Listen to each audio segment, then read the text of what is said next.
మనకి ఇలాంటి క్వశ్చన్స్ అయితే యాప్టిట్యూడ్లో మనకి చాలా బాగా అడుగుతూ ఉంటారు ఎక్కువగా ఫ్రీక్వెంట్గా కాంపిటేటివ్ ఎగ్జామ్స్లో కానీ కంపెనీస్లో కానీ. సో అలాంటి మనం క్వశ్చన్ అయితే మనం ఇప్పుడు సాల్వ్ చేద్దాం.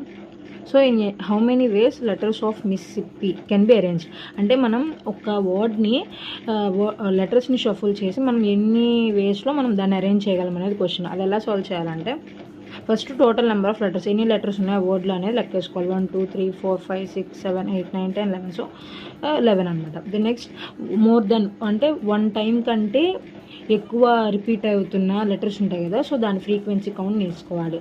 సో ఇక్కడ ఐ అనేది 4 టైమ్స్ రిపీట్ అవుతుంది, ఎస్ అనేది 4 టైమ్స్ రిపీట్ అవుతుంది, అలానే పి అనేది 2 టైమ్స్ రిపీట్ అవుతుంది. సో అది వేసుకున్నాం. సో జస్ట్ అలా క్యాలిక్యులేట్ చేసుకున్న తర్వాత మనం టోటల్ లెటర్స్ని వేసుకున్నాం కదా, నెంబర్ ఆఫ్ లెటర్స్ని. సో 11 ఫ్యాక్టోరియల్ డివైడెడ్ బై మనం ఏవైతే రిపీట్ వేసుకున్నామో సో వాటి ఫ్యాక్టోరియల్స్ వేసుకొని 11 ఫ్యాక్టోరియల్ ఈ ఫ్యాక్టోరియల్ మనం క్యాలిక్యులేట్ చేస్తే మనకి సాల్వ్ చేస్తే ఇది వస్తుంది. సో ఫైనల్ ఆన్సర్ ఏంటి అంటే 34,650 వేస్లో మనం ఈ వర్డ్ని అయితే అరేంజ్ చేసుకోవచ్చు అనమాట. So if you like the content, do subscribe the learn with us channel.